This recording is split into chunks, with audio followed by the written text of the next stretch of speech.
Healthy living tayo ngayon, kaya naman nagluto ako ng pampahaba ng buhay. So what's up mga kagwapo? For today's video ay magluluto tayo ng isa sa mga gulay na paborito ko. Yung lahat ng gulay na sahog ay nakakain ko basta ganito yung luto. Sinimulan ko na nga sa paggayat nitong kalabasa. Medyo napakapal ko nga yung pagbabalat dyan. Medyo nagmamadali kasi ako dyan kasi itong panganay ko tulog tapos nagising. Babalik pa kasi sa tulog yon kaya dapat tapik-tapikin siya para makabalik sa tulog. Itong kalabasa, isa talaga to sa mga paborito kong gulay. Kumbaga kahit anong luto, kakainin ko. Pagkatapos ko nga dito sa kalabasa ay sinunod ko naman itong ampalaya. Naku day, magkaon ka sa ampalaya para hindi ikaw bitter. Bulong ni bulong. Itong ampalaya, lalo ko itong nagustuhan nung minsang kinilaw pala ito ng biyanan kong lalaki. Grabe, nilagyan ba naman ng 3S, sili, sibuyas at suka? O ayan, may natutunan kayo sa akin ha? Kaya try nyo na rin gawin yon, pampatanggal kasi umay yun sa pagkain. Kaso, mapaparami ka lang ng kanin kaya bawal yun sa mga nagda-diet ha.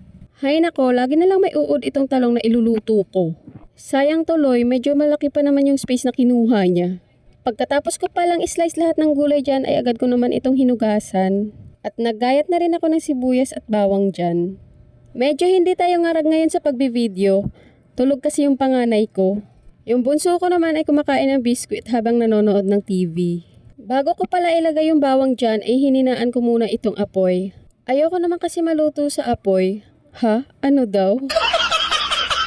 Yung ibig kong sabihin ay yung gusto ko lang siyang maluto yung banayad lang yung apoy. Baboy lang pala yung sinahog ko dyan. At nung mapula na nga itong bawang ay sinunod ko naman ilagay itong sibuyas. Para sa inyo, ano pa ba yung masarap na isahog sa pinakbet? Parang masarap din isahog yung dilis. Siguro kung tight on budget ka, dilis lang pwede na.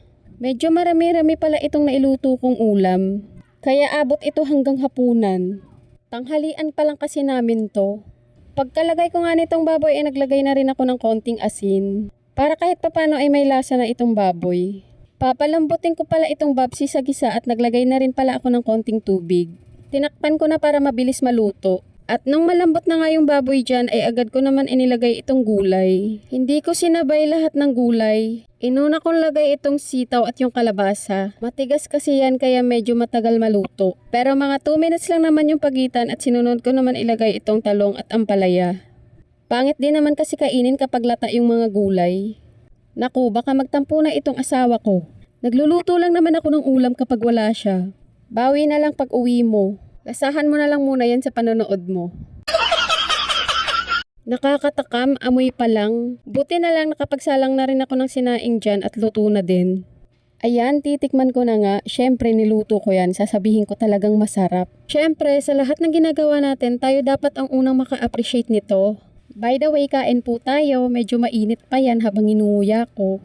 May kapartner palang pritong galunggong yan kaya naparami talaga yung kain ko. O siya, hanggang dito na lang muna. Thanks for watching, babu!